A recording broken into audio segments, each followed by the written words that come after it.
बिस्मिल्लाहिर्रहमानिर्रहीम। History of Islam के मोहतरम नाजरीन, अस्सलाम वालेकुम।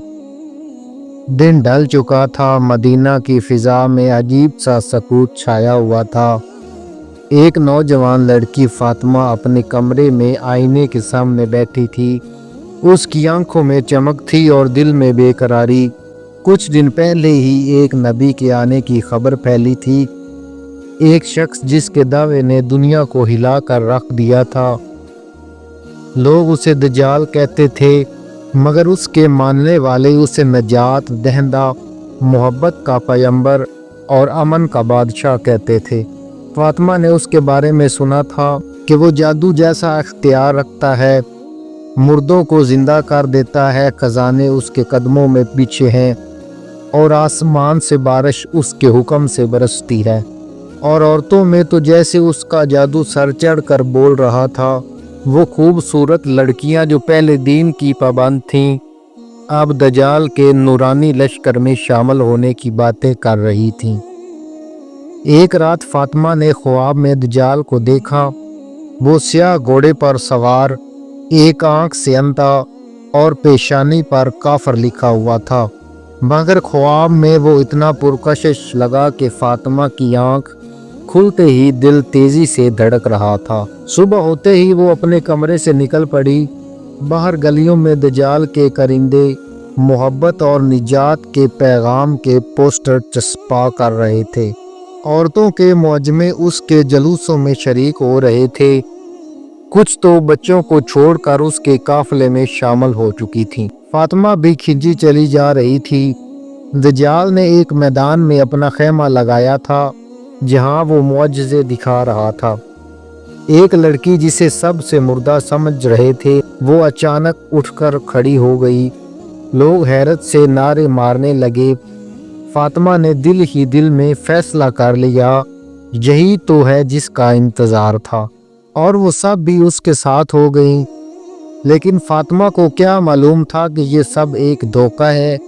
दज्जाल की चमक दमक के पीछे जहन्नम का दहाना छुपा हुआ था। वो औरतें जो उसके हुस्न और ताकत के फरेब में आईं, उनका अंजाम इबरतनाक होने वाला था। शाम के वक़्त आसमान पर रोशनियों का एक तूफान आया। एक अजीब मंजर था। लोग चीखने लगे, ये कौन है? एक खुशबू सी फैली जैसे जन्नत से आई हो। और फिर हज़रत ईसा अलैहिस्सलाम आसमान से उतरे। दो फरिश्ते उनके साथ थे, सफ़ेद लिबास, चमकते चेहरे और हाथ में एक नेज़ा। वो दमिश्क की सफ़ेद मीनार के पास उतरे। मुसलमान जो छुपे हुए थे उनके गिर्द जमा होने लगे। हज़रत मेहदी अलैहिस्सलाम ने उन्हें खुश आमदीद कहा। ये वो लम्हा था जिसका वादा किया गया था। हज़रत ईसा अलैहिस्सलाम ने फरमाया, अब बादल की आखिरी सांसें बाकी हैं, आग का सूरज तलू होने वाला है। फिर वो अपने लश्कर के साथ दज्जाल के पीछे रवाना हुए। दज्जाल उस वक़्त फ़लस्तीन के इलाके बाबे लुद में था। जैसे ही उसने हज़रत ईसा अलैहिस्सलाम को देखा, वो कांपने लगा। वो भागने लगा, मगर हज़रत ईसा अलैहिस्सलाम ने उसका ताक़ुब किया। आखिरकार बाबे लुद के मकाम पर हज़रत ईसा अलैहिस्सलाम ने अपने नेज़े से दज्जाल को मार दिया। वो वहीं गिर पड़ा। उसकी मौत के बाद उसके मानने वाले चीख चीख कर भागने लगे। जो औरतें उसके इश्क में अंधी हो चुकी थी, अब पछतावे में डूबी रो रही थीं। दुनिया पर एक नई सुबह तलू हुई। हज़रत ईसा अलैहिस्सलाम ने ज़मीन पर अदलो इंसाफ को कायम किया। सुलह, मोहब्बत और ईमान का दौर वापस आ गया।